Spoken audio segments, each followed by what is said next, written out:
428 sitting in the water. Does have pretty lines. What's going on, everybody, and welcome back. We're actually stuck in the console of the Contender here, putting all this wiring in place. Let me show you what progress we've made. So far, I've gotten our wiring organized here.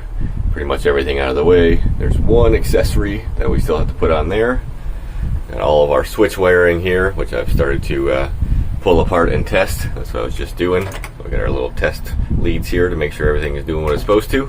So right now, I'm going to finish wiring all these switches.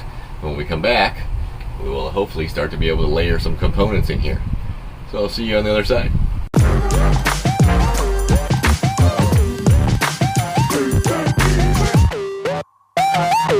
Well, hey there, check it out. It's starting to look like a dash again. We have all of our switches except for one, which we're missing because it's not a lit switch. Momentary up and down, got it coming. I also don't have all of my breaker boots. I got a bunch of them, but we're not there yet.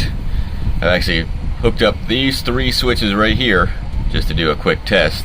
Make sure our tips light up, because I've had to, I'll show you in a second what we're doing. Yep, they're working. Components are working too. And there's our nav light, she's working. I tested everything prior to doing all of this anyways. So just putting new switches in and breakers here shouldn't really affect anything working or not working. And their bilge light, bilge pump should work.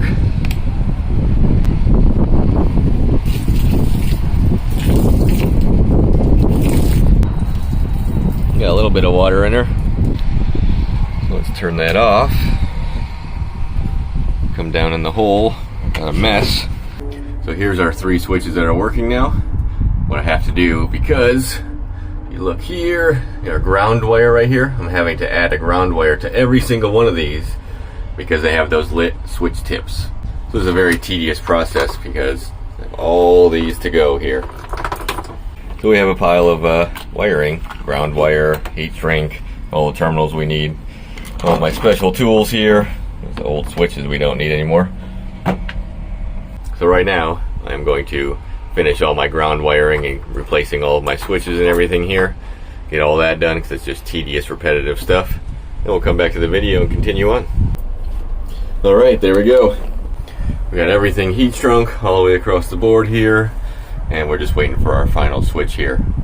I'm also going to tie this up better as we go. I just have these big zip ties on here for now, just to keep everything in place. We got our fuel sender wires here still to do. Plus we're going to be putting layered electronics and everything else all the way through here. So this will get tied up over and over in different spots as we continue. So let's turn our batteries on and make sure everything works. I'm not going to bore you with checking all the components as we go here. We've already done that in one of the videos. But I want to make sure our lights, if we got lights, we know we got power. Because they are connected right to the switch. Macerator's working. You can hear them. I just have some, I got a white boot, some used boots. These are just kind of sitting in place right now because we're waiting for the rest of them here. And I stuck the other panel in place here.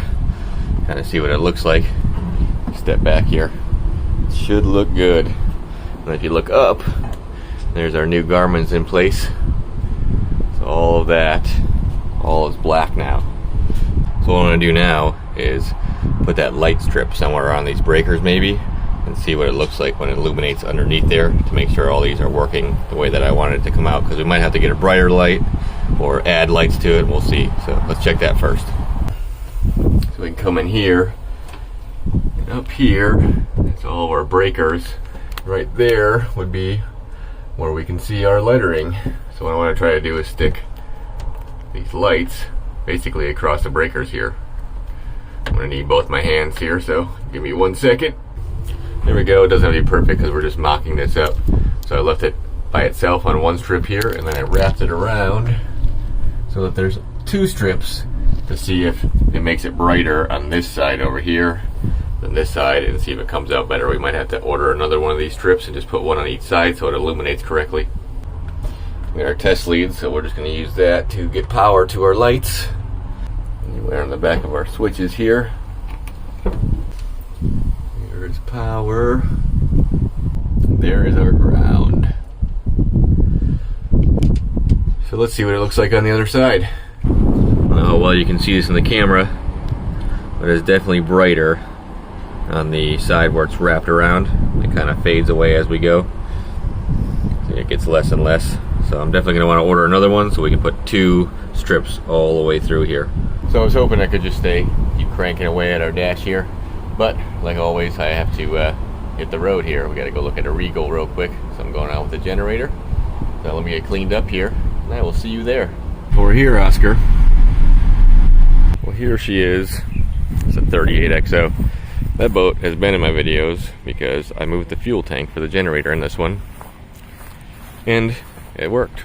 This boat has a good ballast now where it's not leaning one way a little bit when it sits, and it keeps the generator tank full all the time, so it's always perfect in the water. Oh, he's got it opened up for me and everything. So let's jump in here. I'll show you what we're doing. Alright, so we come inside here, and it's dark. He's got all of his curtains up. That's always a cool idea. He's got these blockers for the sun because it is Florida and it's evil here. It's definitely dropped the temperature in here. It's not too bad. So there's really only one problem here. We don't even have to run the generator. I'll just explain real quick. Fire it up. See, right away it said no CT board detected. So if you look here, we got kilowatts, everything, your voltage coming out. There should be 2 lines here, 2 lines here. Well, basically we got nothing. So the generator runs and does everything it's supposed to. We have nothing reading on the screen. If you look here, you go down on our panel here. When we run it, we got plenty of output, just like here. We're in shore power right now, but it basically does the same thing. You got 240 coming out of it. Both lines, 120 each. Everything is good. Everything works as it should when it's running. So what I have to do, turn this off, is take our panel here. We're going to go downstairs to our generator. This is a 8 kilowatt mini. Let's get her opened up. This boat is also brand new, so this generator is brand new. There we go. So we have our VCS and our boost board behind it. Our second box back there. And inside here, let me open this cover up. There we go. And that is our CT board right there. So I'm gonna have to get this out of there too and take it with us. This is actually probably what has failed, but they always want all the stuff back to make sure it's not this causing this to have a problem or vice versa. So to get our CT board out, basically really simple. Just pop these. I'd recommend definitely taking a picture of this. I might have done this a few times, so I know what these wires go to. Is their output. And these are our stator wires. This is what sends power to everything. They got labels on them so you can identify which one goes to which. And then up here, there's just little screws here. Pull these out. This is if it had a fuel sender, which it doesn't have one here. It actually is, well, there's a tank I moved on the Yamaha gauge. And this is our power and information to our actual panel inside the boat. I'm pretty sure, I could be wrong, it might be backwards, but this is our information to our VCS here to give output to our panel. So they all have to talk and work together in order for it to do what it's supposed to. All you gotta do is take these 2 off here. These are quick connects. And that gets our boost board and our VCS off, no problem. Gonna get our gauge out. It's just the 4 screws, 1 little plug on the back. So I'm gonna gather all of our stuff here. It's about quitting time. So as always, I appreciate everybody watching, and I will see you next time. Later. Oh, Garmin, you're making a mess over here.